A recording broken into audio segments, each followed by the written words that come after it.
दोस्तों, corona virus को लेकर आज एक बहुत ही बड़ी दुख भरी खबर निकल कर आ रही है। पूरे देश में शोक की लहर है। इसके अलावा भी कोरोना की वैक्सीन को लेकर एक अच्छा अपडेट है, लेकिन कोरोना के ताजा आंकड़े आपको आज भी चौंका सकते हैं। आइए दोस्तों, कुल मिलाकर ये कोरोना से जुड़ी आज की 15 बड़ी खबरों को फटाफट से मैं आपको बताता हूँ। पहली खबर देख पा रहे, बड़े ही दुख की बात है। हमारे देश के केंद्रीय मंत्री सुरेश अंगड़ी का कोरोना के चलते निधन हो चुका है और आज सरकारी कार्यालयों में राष्ट्र ध्वज झुका हुआ रहेगा। बड़े ही दुख की बात है। ये तस्वीर जो आप स्क्रीन पर देख पा रहे होंगे, ही इज नो मोर। जी हाँ दोस्तों, रेल राज्य मंत्री सुरेश अंगड़ी का कोरोना वायरस के चलते निधन हो चुका। उनके निधन पर राष्ट्रपति कोविंद और प्रधानमंत्री नरेंद्र मोदी सहित कई सारी बड़ी दिग्गज हस्तियों ने शोक भी व्यक्त किया। दरअसल कर्नाटक के बेलगावी से सांसद सुरेश अंगड़ी 11 सितंबर को कोरोना से संक्रमित पाए गए थे और उन्होंने खुद ट्वीट करके कोरोना पॉजिटिव होने की जानकारी दी थी। अंगड़ी ने लिखा था कि आज मेरा कोरोना वायरस टेस्ट पॉजिटिव आया, मैं ठीक हूँ, डॉक्टरों से सलाह ले रहा हूँ। पिछले कुछ दिनों से मेरे संपर्क में आने वाले सभी लोगों से अनुरोध करता हूँ कि वे अपने स्वास्थ्य का ध्यान रखें और कोरोना के लिए लक्षण आने पर टेस्ट जरूर करवाएं। इसी बीच राष्ट्रपति रामनाथ कोविंद, प्रधानमंत्री नरेंद्र मोदी समेत पक्ष विपक्ष के तमाम नेताओं ने शोक व्यक्त किया। राष्ट्रपति ने ट्वीट करके लिखा कि केंद्रीय मंत्री और वरिष्ठ सांसद श्री सुरेश अंगड़ी के असामयिक निधन के समाचार से स्तब्ध हूँ। ये जनसेवा के क्षेत्र की विशेष रूप से कर्नाटक के लोगों के लिए एक त्रासद हानि है। पीएम मोदी ने भी लिखा कि सुरेश अंगड़ी एक असाधारण कार्यकर्ता थे वगैरह वगैरह। कुल मिलाकर के ये जो केंद्रीय मंत्री हैं वो हमारे बीच नहीं रहे। भगवान इनकी आत्मा को शांति दे। हम सभी की ओर से भावपूर्ण यही श्रद्धांजलि। और आप दोस्तों, कुल मिलाकर के कोरोना से हमेशा सावधान रहें और अलर्ट रहें, बच के रहें, मास्क का इस्तेमाल करें, सैनिटाइजर लगाएं, सोशल दूरी बनाए रखें, ठीक है ना। चलिए अगली खबर देख सकते हैं कि श्वेता तिवारी भी कोरोना पॉजिटिव पाई गई हैं। 1 अक्टूबर तक रहेंगी होम क्वारंटीन में। जी हाँ, दरअसल दोस्तों, श्वेता तिवारी जो कि मेरे डैड की दुल्हन इस सीरियल में इन दिनों काम कर रही है, मेन लीड रोल निभा रही है, वो श्वेता तिवारी भी अब कोरोना पॉजिटिव पाई गई हैं। उन्होंने ट्वीट करके लिखा कि मुझे 16 सितंबर से खांसी की शिकायत थी। इस वक्त मैं ढेर सारा गर्म पानी पी रही हूँ और बुक्स वगैरह पढ़ रही हूँ। And in this situation we all pray to see recover as soon as possible. चलिए साथ ही अगली खबर है दोस्तों कि कोरोना वायरस भारत का ग्राफ सुधर रहा है या फिर बात कुछ और है। दरअसल जब से कोरोना वायरस के बारे में पढ़ना और लिखना शुरू किया, जॉन्स हॉपकिंस यूनिवर्सिटी की कोरोना वायरस रिसोर्स सेंटर के ग्राफ पर रोज एक बार नजर जाती है। ये लेखिका का कहना है जो इस आर्टिकल को शेयर किया है। उनका कहना है कि आज सुबह जैसे यूनिवर्सिटी की वेबसाइट पर नजर पड़ी, भारत का कोरोना ग्राफ सबसे अलग नजर आया। कर्व नीचे की ओर गिरता हुआ दिख रहा था और जैसे आप इस ग्राफ को देखकर हैरान हैं, ठीक उसी तरह मैं भी हैरान थी कि क्या रोज 70,000 नए मामले आने के बाद भारत का कोरोना ग्राफ सुधर रहा। लेकिन जवाब इतना आसान नहीं था जितना आप समझ रहे हैं। दरअसल जॉन्स हॉपकिंस का डेटा पिछले 7 दिनों का औसत दिखाता है और इस ग्राफ के लिए वो पिछले 7 दिनों के लिए कोरोना मामलों की संख्या को भी देखते हैं। अब इस ग्राफ के कर्व के नीचे जाने का मतलब क्या है, तो पुणे के सीजी पंडित नेशनल चेयर से जुड़े रमन गंगा खेडकर कहते हैं दोस्तों कि ग्राफ नीचे आने का मतलब केवल इतना है कि कम संख्या में नए कोरोना मामले सामने आ रहे हैं, लेकिन इसका मतलब ये नहीं कि कोरोना का खतरा कम हो गया, ठीक है ना। कम टेस्ट होने की वजह से मामले भी कम आ सकते हैं। कॉन्टेक्ट ट्रेसिंग ठीक नहीं होना भी इसके पीछे मुख्य वजह हो सकती है। तो ये कुछ मसला चल रहा है। और इसी बीच अगली खबर देख सकते हैं कि भारत में लोगों को दोबारा जकड़ रहा है कोरोना वायरस का संक्रमण। इस बार और भी ज्यादा खतरनाक हो सकता है ये। हालांकि आपने ये खबर तो सुनी होगी दोस्तों, देखी भी होगी। डीएलएस न्यूज के ऊपर भी मैंने आपको बताया था कि कोरोना वायरस का संक्रमण दोबारा हो रहा है उन लोगों को जो कि ठीक हो चुके हैं, राइट। लेकिन अब वैज्ञानिक शोध में पता चला दोस्तों कि इस बार ये और भी ज्यादा खतरनाक रूप से ठीक हुए लोगों को अपनी चपेट में ले रहा। दरअसल कोरोना से ठीक होने वाले मुंबई के 4 स्वास्थ्य कर्मियों को दोबारा कोरोना वायरस का संक्रमण हो गया। मेडिकल जर्नल द लांसेट में प्रकाशित एक शोध के अनुसार 19 बार पहले से भी अधिक गंभीर स्थिति के कोरोना वायरस के संक्रमण ने जकड़ा। रिपोर्ट में बताया गया दोस्तों कि 4 में से 3 मरीज बीएमसी के नायर अस्पताल में स्वास्थ्य कर्मी है, एक हिंदुजा अस्पताल का है और ये शोध दोनों अस्पतालों के साथ मिलकर institute of genomics and integrative biology और दिल्ली के international centre for genetic engineering and biotechnology ने साथ में मिलकर किया। अब कहने का मतलब क्या पता, अगर आपके आसपास वगैरह कोई दोस्त, भाई बहन, मित्र कोरोना से संक्रमित भी हो जाता है तो भी आप उन्हें यही कहें कि रिकवर होने के बाद भी वो बिल्कुल पूरी तरह से अपने आप को यूं ना समझे कि मेरे अंदर कोरोना की एंटीबॉडी बन गई और मैं कभी संक्रमित नहीं हो सकता वगैरह वगैरह। सावधानी रिकवर होने वाले लोगों को भी रखनी चाहिए, है ना। चलिए साथ ही अगली खबर है, कोरोना संक्रमण से अमेरिका में 44 लाख लोग ठीक हुए हैं। ब्राजील में अब तक 5 लाख से भी कम एक्टिव केस चल रहे हैं। ये कोरोना को लेकर वर्ल्ड वाइड ग्लोबल डेटा और आंकड़ा है। और इसी बीच खबर देख सकते हैं कोरोना वायरस इन इंडिया को लेकर दिल्ली में कोरोना के मामले फिर बढ़े हैं। मरीजों के लिए रिजर्व 62% वेंटिलेटर बेड भी फुल पाए गए हैं। जहाँ राजधानी दिल्ली में भी कोरोना से हालात अभी भी बहुत ज्यादा गंभीर चल रहे हैं। दिल्ली में एक बार फिर कोरोना वायरस के मामलों में तेजी से बढ़ोतरी देखने को मिली है।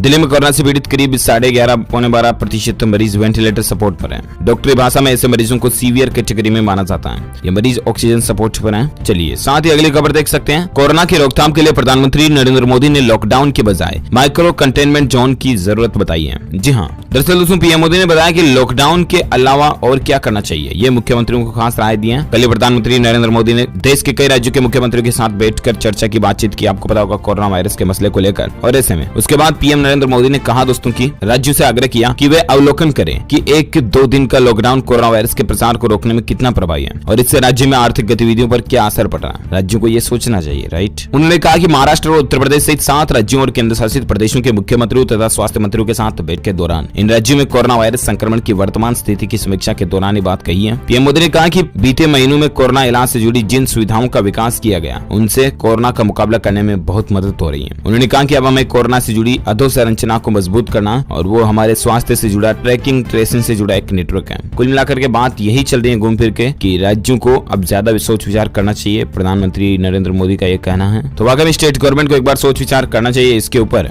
और इसी बीच अगली खबर देख सकते हैं कोरोना के आज के ताजा आंकड़ों को लेकर। पिछले 24 घंटों के दौरान 86,000 से भी ज्यादा बढ़ोतरी देखी गई और उसके बाद 57,30,000 से ज्यादा कुल संक्रमित केस हो चुके हैं, जिनमें से 9,66,000 एक्टिव यानी कि सक्रिय जिनका इलाज चल रहा है, जबकि 46,71,000 से भी ज्यादा लोग रिकवर हो चुके हैं, ठीक हो चुके हैं। इसके अलावा इस वायरस के चलते मरने वालों की कुल संख्या 91,173 से भी ज्यादा पहुंच चुकी है। तो ये रहा भारत में आज का ताजा आंकड़ा। और इसके अलावा खबर देखिए, नवंबर तक बाजार में आ सकती है कोरोना की ये वैक्सीन। ऑक्सफोर्ड यूनिवर्सिटी की रेस लग रही है इस वैक्सीन से तगड़ी वाली। आखिर कौन सी है तो मैं आपको बताता हूँ। दरअसल दुनिया भर में कोरोना वायरस की वैक्सीन बनाने का काम तेजी से चल रहा था ताकि लोगों को संक्रमित होने और उसके कारण होने वाली मौतों से बचाया जा सके, राइट। और ऐसे में विश्व स्वास्थ्य संगठन के मुताबिक फिलहाल 33 कंपनियों के कोरोना वैक्सीन का परीक्षण चल रहा है, जिनमें 9 वैक्सीन क्लिनिकल ट्रायल के तीसरे चरण में। इनमें ऑक्सफोर्ड यूनिवर्सिटी और एस्ट्राजेनेका की वैक्सीन, मॉडर्ना की वैक्सीन और बायो एनटेक फाइजर की वैक्सीन आदि भी शामिल है। कई कंपनियां इस साल के अंत तक या अगले साल की शुरुआत में वैक्सीन बाजार में उतारने का दावा कर रही है। चूंकि ऑक्सफोर्ड वैक्सीन को रेस में सबसे आगे माना जा रहा था, लेकिन अब ये पिछड़ गई है। अब नवंबर तक में कौन कौन सी वैक्सीन आने की संभावना है तो मीडिया रिपोर्ट्स के मुताबिक बायो एनटेक और फाइजर की वैक्सीन रेस में सबसे आगे हो गई है। माना जा रहा है कि ये दोनों कंपनियां अक्टूबर तक वैक्सीन के प्रभावों का आकलन भी कर लेगी और उसके बाद अगर इसके आपात इस्तेमाल की मंजूरी मिल जाती है तो नवंबर तक वैक्सीन बाजार में भी उतारी जा सकती है। हालांकि हाल ही में बायो एनटेक कंपनी के सीईओ और को फाउंडर उगुर साइन ने तो एक निजी चैनल को दिए इंटरव्यू में भी कहा था कि अक्टूबर एंड तक वैक्सीन आ सकने की संभावना है। अब दोस्तों देखते हैं, यूएस में भी डोनाल्ड ट्रंप ने दावा किया कि कोविड वैक्सीन बनाने के अंतिम चरण में चल रही है अमेरिकी कंपनी। इधर देखिए, जॉनसन एंड जॉनसन की खास कोरोना वैक्सीन का आखिरी चरण का ट्रायल भी शुरू हो चुका है, जिसकी सिर्फ एक ही खुराक की जरूरत होगी। ज्यादातर वैक्सीन जो विकसित की जा रही है उनकी 2 खुराकों की जरूरत है, लेकिन कंपनी की स्टडी में बुधवार को शुरू होने के साथ 60,000 वॉलंटियर्स पर वैक्सीन को टेस्ट किए जाने का जो प्लान है, जो कि अब तक की सबसे बड़ी संख्या है। ये ट्रायल अमेरिका के अलावा दक्षिण Africa, Argentina, Brazil, Chile, Colombia, Mexico और पेरू में हो रहे हैं। देखते हैं आगे और इसको लेकर क्या अपडेट आते हैं मैं आपको बता दूंगा। फिलहाल अगली खबर देखिए, कोरोना को लेकर नई गाइडलाइन जारी की गई है और अगर इन गाइडलाइंस का उल्लंघन करते हो तो 3 साल की जेल हो सकती है।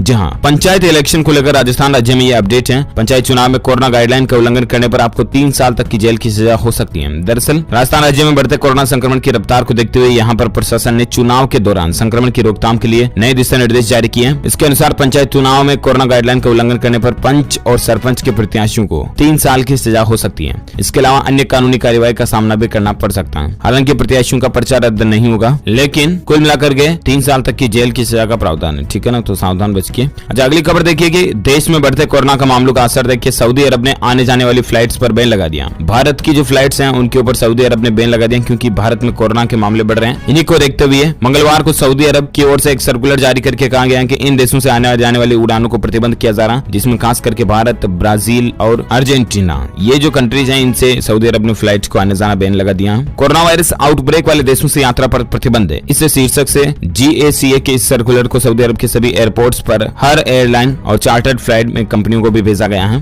तो ये कुछ मसला चल रहा है। और इसी बीच अगली खबर दोस्तों की, कोरोना के चलते डिप्टी सीएम मनीष सिसोदिया की तबीयत भी बिगड़ चुकी है। LNJP हॉस्पिटल में उनको भर्ती कराया गया। दिल्ली के उप मुख्यमंत्री मनीष सिसोदिया कोरोना वायरस से संक्रमित हैं और इसी खबर के बीच अब दुख भरी बात यह कि उनकी तबीयत बिगड़ गई है, जिसके बाद उन्हें LNJP हॉस्पिटल में भर्ती कराया गया। दूसरी बार उनका कोरोना टेस्ट लिया गया, जिसकी रिपोर्ट पॉजिटिव आई है। आपको बता दूं दोस्तों, कोरोना वायरस के कारण दुनिया भर में 50 करोड़ लोग बेरोजगार हुए हैं। ILO की तरफ से ये एक रिपोर्ट निकल कर आ रही, देखिए जरा। दुनिया भर की इकोनॉमी, अर्थव्यवस्था और बेरोजगारी, खास करके नौकरियों पर, एम्प्लॉयमेंट, रोजगार पर कोरोना ने कितना इफेक्ट डाला। दुनिया भर की अर्थव्यवस्था तो कोरोना महामारी के कारण चरमरा गई है, साथ में करोड़ों लोगों की नौकरी भी छीन ली है। इसका लेबर मार्केट पर बहुत ही नकारात्मक प्रभाव पड़ा है। संयुक्त राष्ट्र की संस्था इंटरनेशनल लेबर ऑर्गेनाइजेशन यानी कि ILO ने अपनी रिपोर्ट में दावा किया कि लेबर मार्केट पर कोरोना का बहुत ही बड़ा नकारात्मक प्रभाव पड़ा है। संयुक्त राष्ट्र की संस्था इंटरनेशनल लेबर ऑर्गेनाइजेशन ने अपनी रिपोर्ट में दावा किया कि लेबर मार्केट कोरोना के असर का जितना आकलन किया गया था, उससे भी कई गुना ज्यादा इस पर नकारात्मक प्रभाव पड़ा। और इस साल के अंत तक इसमें सुधार की भी गुंजाइश कम नजर आ रही है। यानी कि जरा देखिए, मजदूर वर्ग के जो लोग हैं उन पर सबसे ज्यादा इसका इम्पैक्ट पड़ा।